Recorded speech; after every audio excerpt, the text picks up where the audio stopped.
Welcome to your channel only targeted.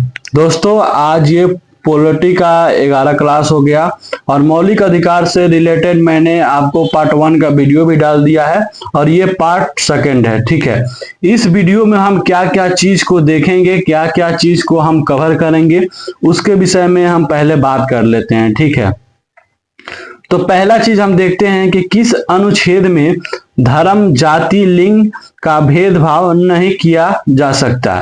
ठीक है, इस चीज के बारे में हम देखेंगे। दूसरा चीज, एससी या एसटी के वर्गों के लिए शैक्षणिक संस्थानों में आरक्षण का प्रावधान किस अनुच्छेद में दिया गया है। ठीक है, उसके अलावा हम ये चीज देख लेंगे। ठीक है, कि आर्टिकल 15(4) भारत की नागरिक को क्या प्रदान करता है। ठीक है, तथा यह क्या होता है। ठीक, उसके बाद हम देखेंगे कि अवसर की समानता किसे कहा जाता है। ठीक है, उसके बाद हम देख लेंगे कि अनुच्छेद 16 क्या है।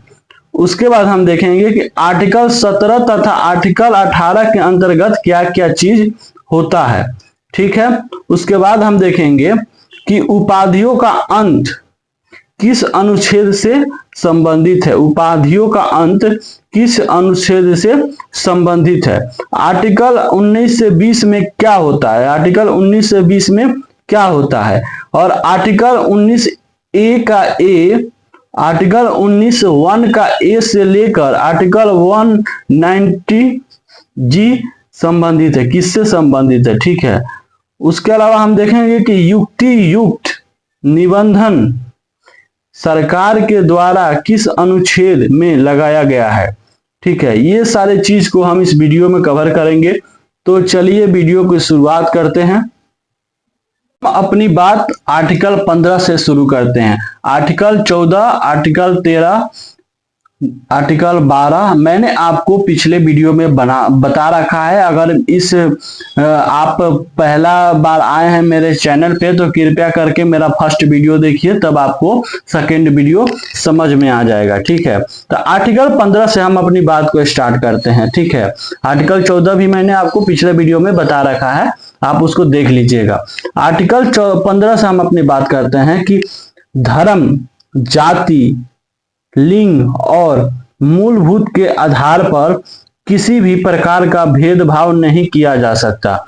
आर्टिकल 15 में कहता है कि धर्म, जाति, लिंग और मूलभूत के आधार पर किसी भी प्रकार का भेदभाव नहीं किया जा सकता है। ठीक है, किंतु अनुसूचित जाति जनजाति के वर्गों के लिए, ठीक है, अनुसूचित जाति और जनजाति के वर्गों के लिए शैक्षणिक संस्थानों में, यानी पढ़ने लिखने की संस्थानों में, स्कूल और कॉलेजों में आरक्षण का प्रावधान अनुच्छेद 15(4) में किया गया है, दिया गया है। ठीक है, यानी कि अनुसूचित जाति और अनुसूचित जनजाति के वर्गों के लिए शैक्षणिक संस्थानों में आरक्षण यानी कि छूट का प्रावधान अनुच्छेद 15(4) में दिया गया है। ठीक है, इसी प्रकार से स्त्रियों और बालकों के लिए विशेष संरक्षित और कानून का निर्माण अनुच्छेद 15(3) में किया गया है। ठीक है, आपको क्या है कि एसटी और एससी के लिए अनुच्छेद 15(4) में क्या किया गया है, कुछ प्रावधानों के साथ इनको छूट दिया गया है। ठीक है, उसके बाद क्या है कि 15(3) में स्त्रियों और बालकों के लिए विशेष संरक्षण कानून का निर्माण किया गया है। ठीक है, और अन्य पिछड़ा वर्ग यानी कि ईडब्ल्यूएस के लिए आरक्षण का प्रावधान, यानी कि अन्य पिछड़ा वर्ग, ठीक है, ईडब्ल्यूएस के लिए आरक्षण का प्रावधान अनुच्छेद के 15(6) में किया गया है। ठीक है, अनुच्छेद के 15(6) में किया गया है। अब कहते हैं कि अनुच्छेद 16, अनुच्छेद 15 आपको देख लिए, आपको समझ में आ गया कि एसटी और एससी के लिए शैक्षणिक संस्थानों में छूट दिया गया है और तथा महिला स्त्रियों और बालिकों को भी छूट दिया है, ईडब्ल्यूएस को भी छूट दिया गया है। किस आर्टिकल में लिखा गया, ये सारे चीज आप देख लिया अनुच्छेद 15 के अंतर्गत। अब देखते हैं अनुच्छेद 16 क्या कहता है। अनुच्छेद 16 कहता है धर्म, जाति, लिंग और मूल वंश के आधार पर सरकारी नियोजन में कोई भेदभाव नहीं किया जाएगा। ठीक है, नियोजन का मतलब हुआ कि किसी काम को करने के लिए पहले से योजना बनाना। ठीक है, सरकारी अगर योजना है तो उसमें धर्म, जाति, लिंग और मूल वंश के आधार पर भेदभाव नहीं किया जाएगा। ठीक है, इसी को अवसर की समानता भी कहा जाता है। इसको क्या कहा जाता है? इसको अवसर की समानता भी कहा जाता है। ठीक है, किंतु इस अनुच्छेद के भी अपवाद हैं। किंतु क्या है? इस अनुच्छेद के भी अपवाद हैं। भले ही यह अनुच्छेद, ठीक है, भले ही यह अनुच्छेद जो है समानता किसी नियम या सिद्धांत का पालन करता है, ठीक है, लेकिन कुछ विशेष परिस्थितियों में कुछ छूट हो सकती है। ठीक है, उसे ही इस अनुच्छेद के भी अपवाद हैं। अपवाद का मतलब मैंने आपको बताया कि भले ही यह अनुच्छेद समानता किसी नियम या सिद्धांत का पालन करता है, लेकिन कुछ विशेष परिस्थितियों में छूट हो सकती है। ठीक है, कौन सा परिस्थितियों में छूट हो सकती है? शैक्षणिक संस्थानों में। और किसे छूट मिल सकती है, ये भी चीज हम देखेंगे।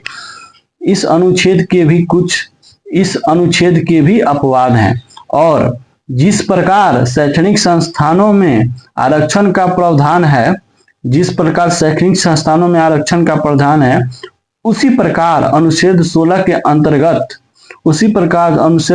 के अंतर्गत भी अनुसूचित जाति, जनजाति, अन्य पिछड़ा वर्ग तथा समाज के विशेष वर्गों के लिए आरक्षण का प्रावधान अनुच्छेद 16 के अपवादों के रूप में भी दिया गया है। ठीक है, जिस तरह कि आपने देखा कि अनुच्छेद 15 के अंतर्गत एसटी और एससी को छूट दिया गया है, तो अनुच्छेद 16 के अंतर्गत भी क्या किया गया है कि एसटी, एससी और विशेष वर्गों को अपवाद के तौर पे छूट दिया गया है। ठीक है, इसका जिक्र अनुच्छेद 16 में भी किया गया है। ठीक है, अब हम देख लेते हैं कि आर्टिकल 17।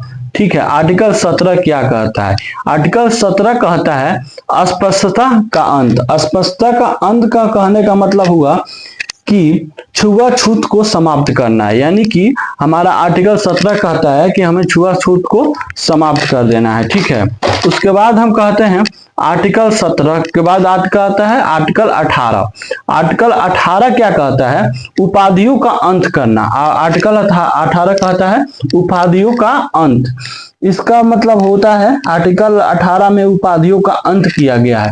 तो किस प्रकार की उपाधियों का अंत किया गया है?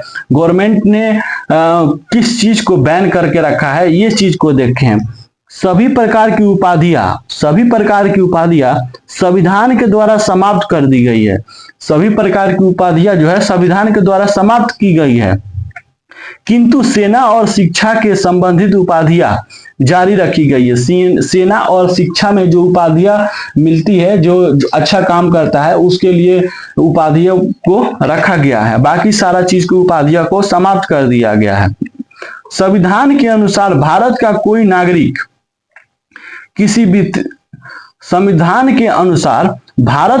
नागरिक ठीक है, किसी विदेशी राज्य से कोई भी उपाधि, सम्मान या भेंट राष्ट्रपति के अनुमति के बगैर नहीं स्वीकारेगा। ठीक है, ये कहता है कि कोई भी भारत का नागरिक हो, अगर उसे विदेश में किसी प्रकार का उपाधि मिलती है तो सबसे पहले उसे राष्ट्रपति का अनुमति लेना पड़ेगा। राष्ट्रपति के अनुमति के बगैर वो इंसान किसी और देश में जाकर और उपाधि ग्रहण नहीं कर सकता।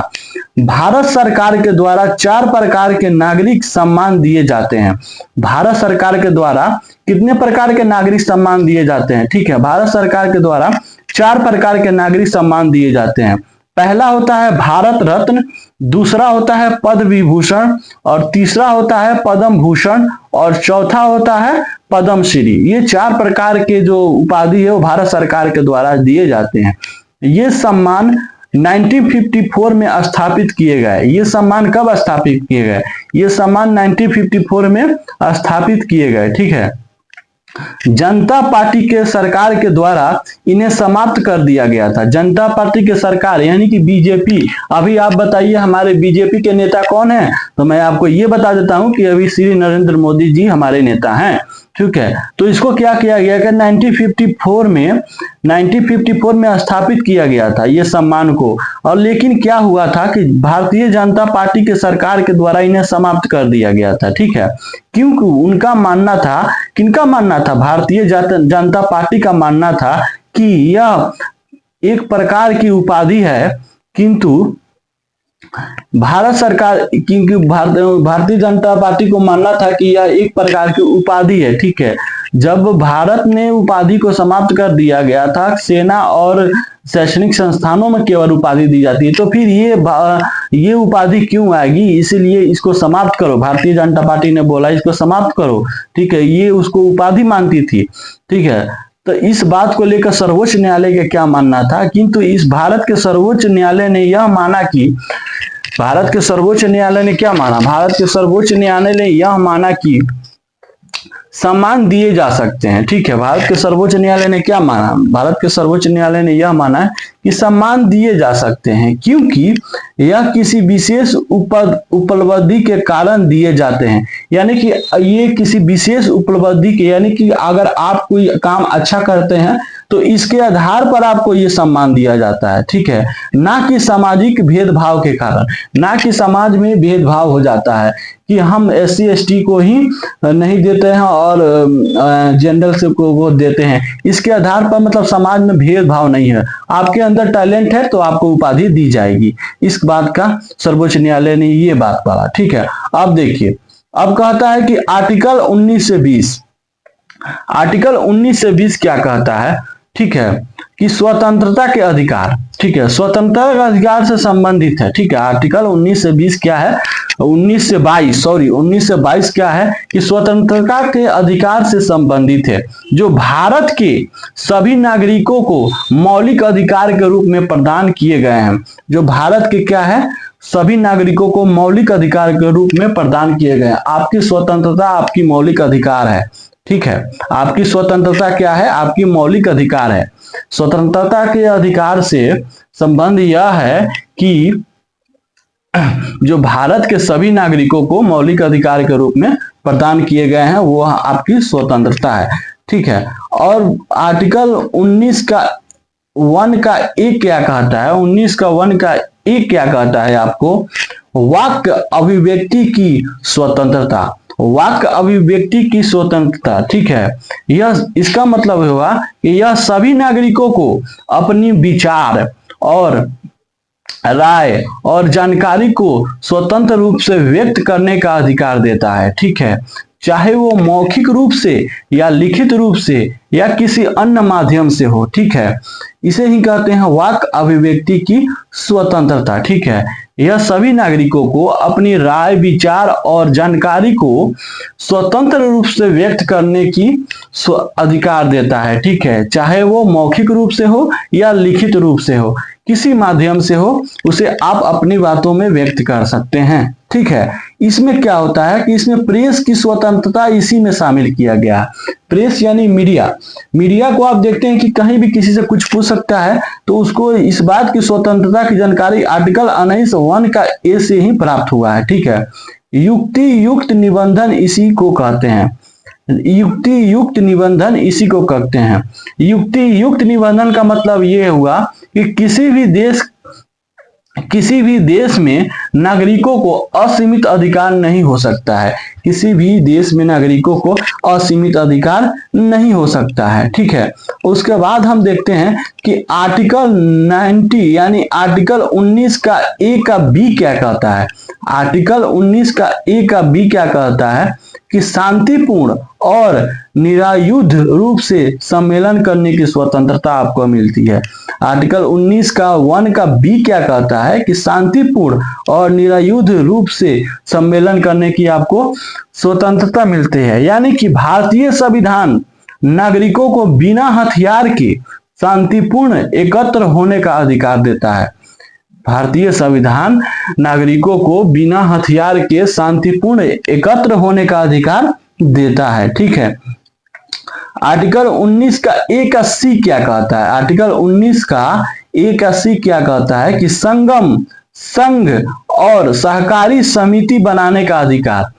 संगम, संघ और सहकारी समिति बनाने का अधिकार। इसका मतलब है कि नागरिक किसी भी तरह के संगठन, चाहे वह राजनीतिक, सामाजिक या आर्थिक या सांस्कृतिक हो, बनाने के लिए स्वतंत्र है। ठीक है।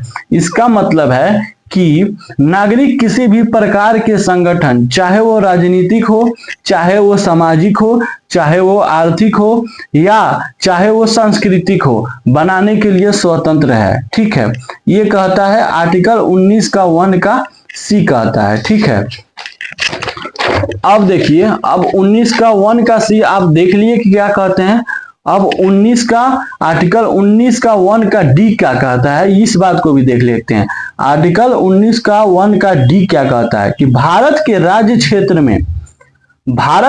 क्षेत्र में सर्वोच्च, सर्वोच्च का मतलब होता है कि सभी जगह, अबाध यानी कि बिना किसी बाधा के संचरण की स्वतंत्रता, यानी कि घूमना, यानी कि आर्टिकल 19 का 1 का डी कहता है कि भारत के राज्य क्षेत्र में सभी जगह बिना किसी बाधा के आप घूम सकते हैं। भारत की राज्य क्षेत्र में सभी जगह बिना किसी बाधा के आप घूम सकते हैं। ये कौन बोलता है? ये आर्टिकल 1 का डी बोलता है। ठीक है।